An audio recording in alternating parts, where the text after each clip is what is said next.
Bom dia, igreja. Saudades de todos vocês. Há muito tempo que já não estamos juntos e as saudades começam a apertar, mas espero que toda a gente esteja bem, de saúde, bem emocionalmente, que apesar é difícil estarmos tanto tempo em casas, enfiados uns com os outros, mas acho que é um tempo que também vai servir para crescimento de, de cada um pessoalmente e crescimento das famílias. Por aqueles que estão em casa e aqueles que não estão em casa, porque também há gente que esteja neste momento a trabalhar e que não pare. Por isso, nós hoje vamos falar, seguindo o contexto da Páscoa. Nós sentimos no coração de fazer 3 pregações, como vocês já ouviram ontem, a primeira pregação do Mark, sobre porque é que Jesus tinha que morrer. Eu senti no coração de falar-vos sobre a parte de sábado, que não tem muitas coisas descritas biblicamente, mas tem uns pormenores que acho que são importantes para nós lermos, analisarmos e sobretudo, eu penso que vai servir de encorajamento para todos os tempos que nós estamos a passar hoje mesmo, com estas dificuldades todas, a pandemia que vira o mundo de pernas para o ar, as nossas vidas também, de certa forma, de pernas para o ar, mas que acima de tudo, Deus vai fazer algo maravilhoso com isto tudo. E penso que serviu para toda a gente acalmar um pouco, o mundo acalmar de toda a azáfama e começar a pensar que temos que nos virar mais para aquilo que é a verdadeira essência da vida, que é o amor a Cristo, o amor uns com os outros. Solidariedade também tem sido uma palavra que nós temos usado muito ultimamente e tem-se visto acontecer na vida de muita gente e muita gente tem partilhado. Mas sem mais demoras, vamos começar então com a parte da pregação. E eu dei um título à pregação que é o seguinte: da vida em suspenso para a vida eterna. E vou-vos ler um bocadinho do que então escrevi. Esta parte do vídeo também é nova para nós, é um bocadinho estranho, mas vou começar.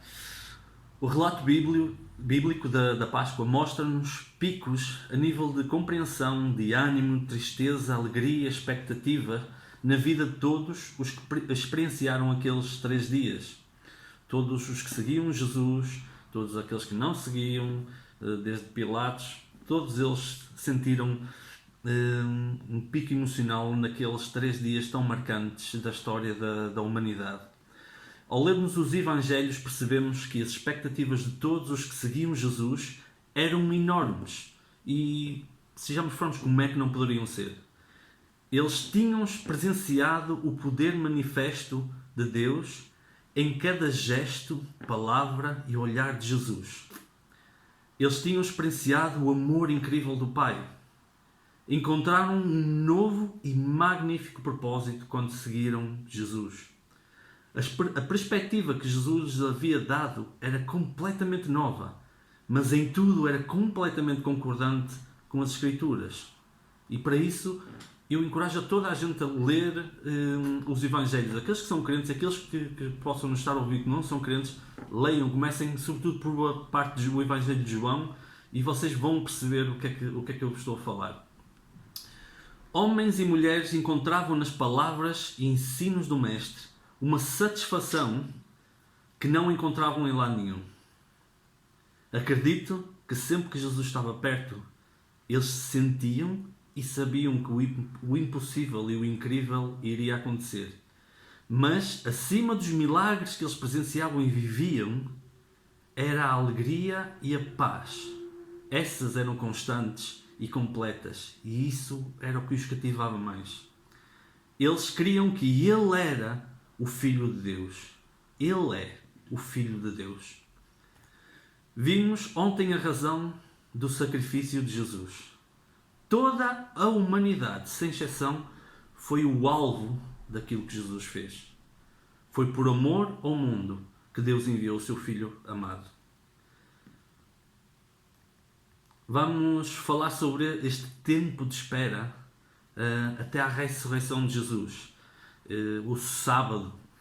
E de uma forma quero levar-vos a uma comparação com o tempo que nós estamos a passar hoje, para que sirva de encorajamento, para recordarmos, para relembrarmos e para gravarmos de novo nos nossos corações as palavras de Jesus. E então, ao lermos os Evangelhos, nós vemos que Jesus passou sozinho este sacrifício terrível, a morte de cruz. Todos abandonaram Jesus ao carregar este cálice. E nós vemos em Mateus 25, 55 a 56, vocês podem ver que foi quando os soldados chegaram ao jardim do Getsemane para prender Jesus. Depois podem ler. Diz no versículo que eu estava todos os dias ensinando no templo. Isto é Jesus a dizer quem nos queria prender. E vocês não me prenderam. Mas tudo isso está acontecendo para se cumprir o que os profetas escreveram nas Escrituras Sagradas. E diz depois: então todos os discípulos abandonaram Jesus e fugiram.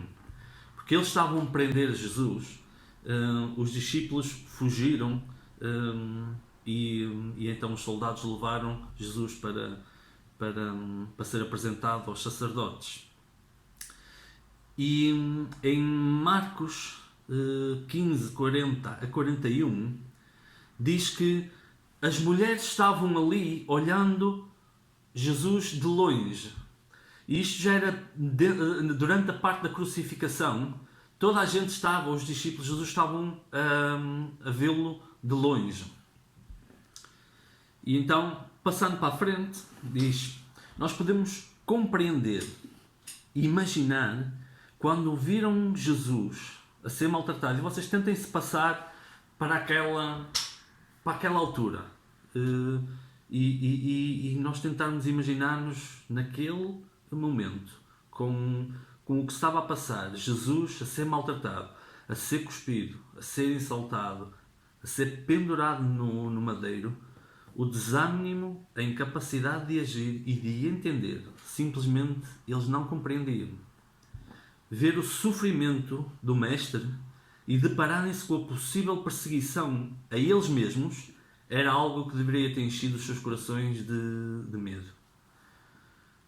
De certo que uma pergunta pairava nas suas mentes: como poderia o Filho de Deus padecer de tal sofrimento? Ainda hoje nós não conseguimos compreender tal amor. Como é que ele conseguiu suportar tamanha dor? Contudo, aquilo que deveria ser a razão para o nosso pranto, mesmo hoje, foi-nos revelado por Jesus ressurreto como sendo a nossa maior alegria. Conhecê-lo e fazê-lo conhecido. Jesus, a verdadeira razão para a vida plena, a vida eterna. E porquê é que eu digo isto? Nós vemos em João 17, 1 a 3, quando Jesus estava a orar pelos seus discípulos, ele próprio, com as suas palavras, diz isto: e a vida eterna é esta, que conheçam a ti, só, por único Deus verdadeiro, e a Jesus Cristo, a quem enviaste. Esta é a vida eterna que nós devemos procurar diariamente, que é conhecer Jesus, fazê-lo conhecido, cumprindo a comissão que ele nos deixou. Vejam uma coisa: toda a gente vai passar por tempos desafiadores, como os que estamos a passar agora, em que podemos sentir-nos entristecidos e abatidos e frustrados, porque vivemos em confinamento, basicamente, escondidos. Mas tenham um bom ânimo. Deus venceu o mundo. Deus ressuscitou. Jesus ressuscitou.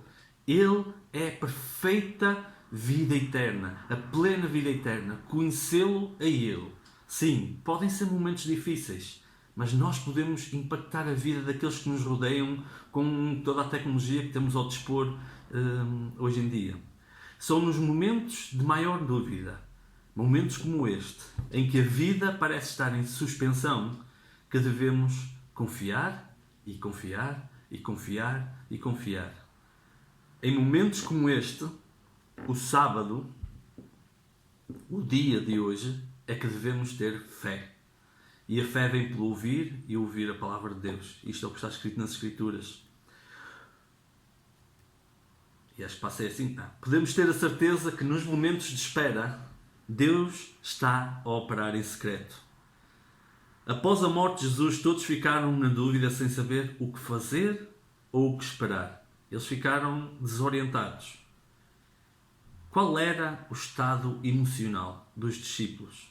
Então, em Marcos 16, 10 a 11, e agora nós vamos passar em algumas escrituras para ver realmente como é que estavam os discípulos.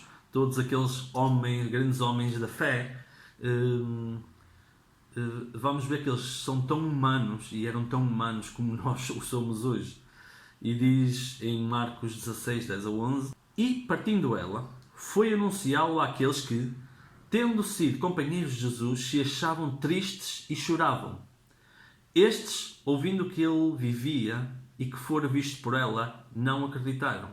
Ou seja, eles estavam tristes, amargurados, choravam a morte do Mestre, não compreendiam o que estava a acontecer, recebem uma mensagem a dizer: Ele está vivo, Ele ressuscitou.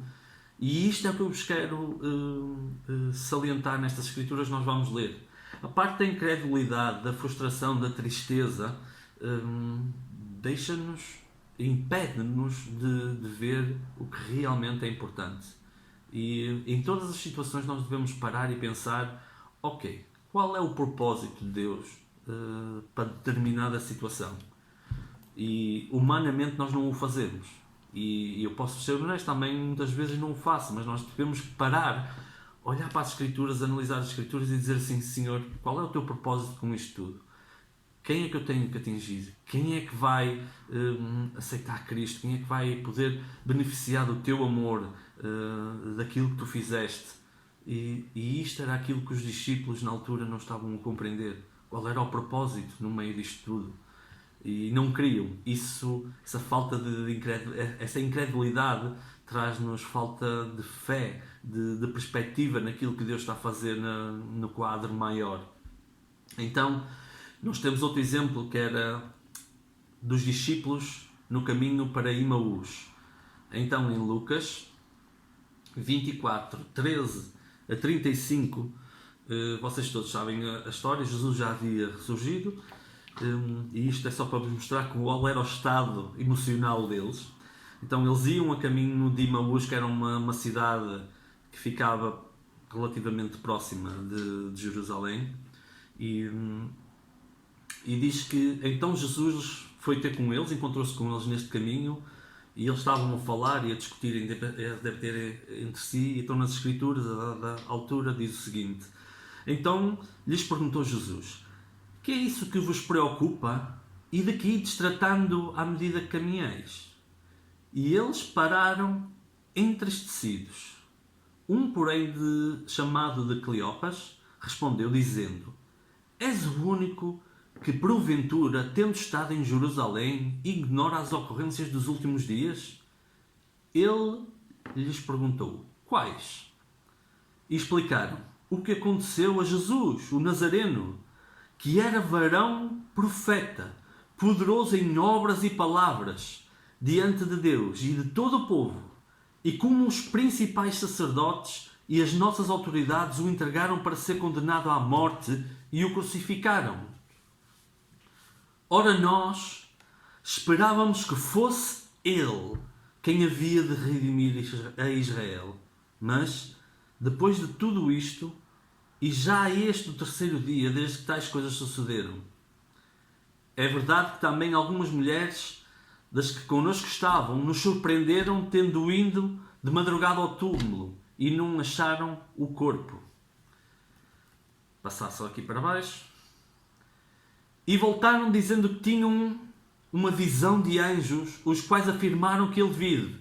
De facto, alguns dos nossos foram ao sepulcro e verificaram a exatidão do que eles disseram, mas não o viram.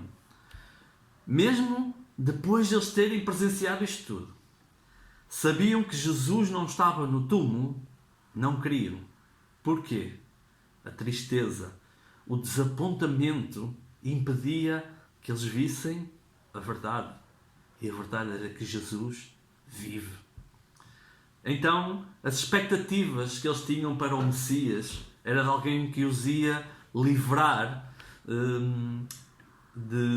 da opressão que eles viviam na altura pelo povo romano, ia redimir Israel e retomar o devido lugar ao povo de Deus. Isto eram as expectativas destes discípulos. Mas o que é que nós vemos? Quais são as expectativas de Deus para a humanidade? Que ela seja salva. E por isso Ele enviou o seu Filho. Eu quero-vos fazer uma pergunta. Qual é a tua expectativa? Se nós nos encontrarmos tristes e frustrados e oprimidos por determinada razão, seja esta razão da pandemia, seja o que for, porquê que nós estamos assim? Será que nós estamos a pôr as expectativas num ponto em que nós não devemos de ter? Qual é a razão para aquilo que nós estamos a viver? Qual é o propósito de Deus em todas as coisas? A palavra de Deus diz que todas as coisas concorrem para o bem daqueles que amam a Deus. Quando diz todas as coisas, são todas as coisas. Aquilo que corre bem e nós nos alegramos, aquilo que corre mal e que nós nos entristecemos e que afeta o nosso coração de alguma forma, também concorre para o bem daqueles que amam a Deus. Temos que procurar o propósito, confiar, ter fé e esperança naquele que nos amou. Pode ser um sábado de dúvida, da vida em suspensão, em que nós não sabemos o que é que devemos de fazer, de que forma que devemos de agir, tudo é novo, temos que fazer agora pregações estranhíssimas e desagradáveis, olhar para o telemóvel, para quem as prega, mas o que interessa é que preguemos a palavra e que partilhemos aquilo que Cristo é. Conhecer a Cristo e fazê-lo conhecido. Isso é o que nós devemos fazer. Isso foi a comissão que Ele nos deu. E então, em Marcos 16, 10 a 13, temos mais um exemplo de como é que se encontravam os discípulos. E eles tinham mais uma vez já ressurreto Jesus, e diz o seguinte a Escritura em Marcos 16, 10 a 13. E partindo ela, foi anunciá-lo àqueles que tinham sido companheiros de Jesus e se achavam tristes e choravam. Estes, ouvindo que ele vivia e que fora visto por ela, não acreditaram. Depois disto, manifestou-se de outra forma a dois deles que estavam a caminho para o campo. Estes dois são aqueles discípulos que iam a caminho de Emaús. E indo eles, o anunciaram aos demais, mas também a estes dois eles não deram crédito. E isto está a falar dos 11 discípulos que estavam juntos, numa casa, trancados, com medo que os judeus os perseguissem e os matassem, porque eles eram discípulos de Jesus. Então receberam as boas novas de que ele vivia e mesmo assim não queriam, receberam as boas novas de Maria e não creram. Estes dois homens que iam a caminho de Emaús e que Jesus lhes apareceu, também viram, iam desanimados, desapontados. As expectativas que eles tinham de quem era o Messias, daquilo que o Messias realmente iria fazer, a restituição que eles pensavam que ele ia trazer à nação de Israel e ao povo de Israel e consequentemente a eles próprios também, de alguma forma, não foi aquilo que eles esperavam. Então eles iam tristes, desanimados, a comentar sobre estes factos. Imaginemos que a dúvida, a tristeza estava completamente instaurada. E então, dúvida, incerteza, traz um cegar espiritual que nós devemos lutar para não ter. Ver o propósito real por trás de tudo.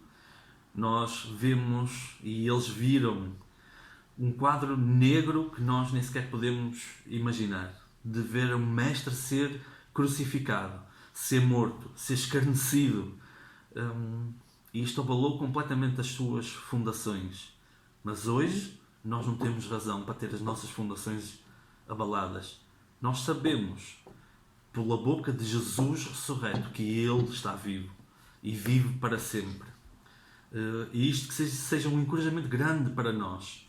Em Lucas 24, 44 a 48, quando Jesus então se apresentou aos 11 discípulos, ele teve que lhes ensinar o que é que estava acontecendo, porque eles não percebiam. Eles apanharam um susto da vida deles quando viram Jesus, pensavam que era um espírito. E Jesus teve que pedir, dai-me de comer. E eles deram-lhe um peixe que tinham lá, ele comeu, e um favo de mel. E Jesus diz em Lucas 24, 44 a 48, diz a dada altura desta escritura o seguinte: assim está escrito que Cristo havia de padecer e ressuscitar dentre os mortos no terceiro dia, e que em seu nome se pregasse arrependimento para remissão de pecados a todas as nações, começando por Jerusalém. Vós sois testemunhas destas coisas. Que passagem incrível e maravilhosa. Pensem só Jesus a dizer isto aos 11 discípulos. Eles não tinham compreendido, estavam incrédulos perante aquilo que ouviam, que tinha acontecido, e eles mesmo assim não queriam. Eles tinham visto com os próprios olhos, como se diz em Portugal, os olhinhos que a terra um dia há de comer. Eles viram isto a acontecer. Portanto, eles sabiam que Jesus tinha morrido. Eles sepultaram, meteram dentro de um túmulo. Os guardas estavam à porta com uma pedra que tinha sido selada. Eles estavam completamente desorientados, com as vidas deles em suspenso. As vidas deles estavam em suspenso. E quando viram Jesus entrar, e viram Jesus a comer, e viram as marcas nas suas mãos, nos seus pés, no seu lado, Jesus teve que lhes ensinar o que estava escrito e abriu-lhes os olhos. E isto é verdade da Escritura. Mais uma vez, o que é que Jesus fez? Apontou-os para a palavra. A palavra é vida, a palavra é verdade. E nós temos que ter este conhecimento. Que a nossa suposta suspensão de vida hoje seja um incentivar a nós procurarmos a verdade de Cristo na palavra. A sermos conhecedores da palavra e a sermos conhecedores de quem Ele é através de intimidade e de uma experiência pessoal com Ele. Passamos um momento em que temos as nossas vidas em suspenso, mas que tenhamos perfeita noção de que Deus não está a dormir, mas tem cada um de nós na sua mão. A esperança que hoje vivemos está em saber que Jesus ressuscitou e que temos um Deus que vela pela sua palavra para a cumprir. Temos sim de saber a sua palavra, de acreditar nela, meditar nela. Deus está no controle de tudo e Ele reina. Sim, Ele reina. Ele é o Senhor acima de todas as coisas e acima de todas as circunstâncias. Nele podemos ter plena confiança. Nele temos um alto refúgio e um porto seguro. Ele não abdicou da sua soberania. Ele reina sobre o seu trono. Ele reina sobre toda a humanidade. E de eternidade em eternidade, Ele é Deus. Há paz na sua presença e alívio. O seu nome é poder. O seu nome é cura. O seu nome é vida, que quebra toda a fortaleza. Vivemos tempos que devemos mostrar a confiança que temos. Em quem? Em Jesus. Vivemos neste sábado, nesta quarentena, neste tempo de espera. Tenham fé e plena certeza que amanhã é domingo e Ele já ressurgiu. Alegrem-se, pois, o Senhor está próximo e não está longe. Alegrem-se, pois, porque o Senhor está próximo e não está longe. Vivemos tempos que devemos mostrar esta confiança. Entre a ascensão e o seu retorno, nós estamos outra vez num tempo de espera. Temos a certeza que Ele voltará como prometeu. Hoje é o sábado, o tempo da espera. Mas também esperança e preparação. Nós temos esta esperança neste Cristo que vive para sempre. e preparação, porque sabemos que Ele mesmo prometeu que um dia voltará. E podemos saber que não estamos sós, mas que através do Espírito Santo sabemos que Ele está a trabalhar em secreto e que em breve estará connosco novamente. Que possamos ter noção e real conhecimento sobre Jesus, não através de contos, mas de real experiência e intimidade. Que o nosso coração arda sempre que ouvirmos ou falarmos sobre o seu nome. Ele é a perfeita materialização do amor. Verdade, paz, sabedoria, tranquilidade. Nele e para Ele nós estamos, nós vivemos e nos movemos. Nós somos aqueles que testemunham do sacrifício da cruz, o qual pagou o preço do pecado. Somos aqueles que esperam pacientemente, confiando na esperança naquele que nos salvou. Somos aqueles que testificam que o túmulo está vazio e Ele vive. Os tempos não podiam ser fáceis como os que vivemos. Não são fáceis, são trabalhosos, são difíceis. Mas contudo, agarrando esta esperança que temos nele, nesta vida eterna, como diz em João 17, que é conhecer o Pai e o Filho a quem Ele enviou, pega no teu telefone, encoraja alguém, liga alguém, motiva, abençoa a vida de alguém, seja de que forma for, com aquilo que tu sentis no teu coração que o deves fazer. Mostra a verdadeira natureza que está dentro de ti, a natureza de Jesus. A vida em suspenso. Por muito difícil que pareça estar, ela não está em suspenso. Deus não está parado, não abdicou do seu trono, nem na sua soberania. Ele ainda é Deus. Jesus ressuscitou. Por isso, vamos mostrar a natureza que nós temos em Cristo, a natureza que está dentro de nós, porque Ele vive com o Pai dentro de nós através do Espírito Santo. Vamos mostrar isto. Vamos mostrar não que somos tolos e imprudentes, mas vamos mostrar que temos a nossa esperança em Cristo, que temos a nossa fé depositada neste Deus que é maravilhoso, que temos tempo agora, aqueles que não estão a trabalhar, ou os que estão recolhidos em casa, para procurar Deus, para estudar a palavra, para aprender dele, que é manso e humilde. É uma oportunidade incrível, incrível. E são os nossos vizinhos, aqueles que nos rodeiam, que nós vamos contactando dia a dia, sejam os que estão a trabalhar, que as pessoas estão extremamente preocupadas, extremamente receosas de estar lá fora. Os que estão cá dentro estão extremamente receosos por os entes queridos que estão lá fora, pelas pessoas que não conseguem abraçar. Mas vamos mostrar este amor. Vamos orar por todos aqueles que estão em liderança no nosso país. É isso que as Escrituras nos mandam fazer. Vamos orar pelos nossos vizinhos. Vamos partilhar a palavra. Vamos pegar no telefone, falar com toda a gente que nós conseguirmos, de forma simples, encorajando, ajudando da forma que nós conseguirmos. E vamos mostrar que Jesus está vivo. A vida não está em suspenso. A vida continua a correr. E nós temos plena vida e vida eterna em Cristo Jesus. Amigos, um abraço para todos. Em Cristo, saudades de toda a gente mais uma vez e sejam encorajados. Espero que possa servir de alegria esta palavra que nos trouxe. Amém? Tenham um bom sábado, até amanhã e não se esqueçam, amanhã é domingo, é o dia em que Jesus ressurgiu. Amém? Grande abraço, pessoal!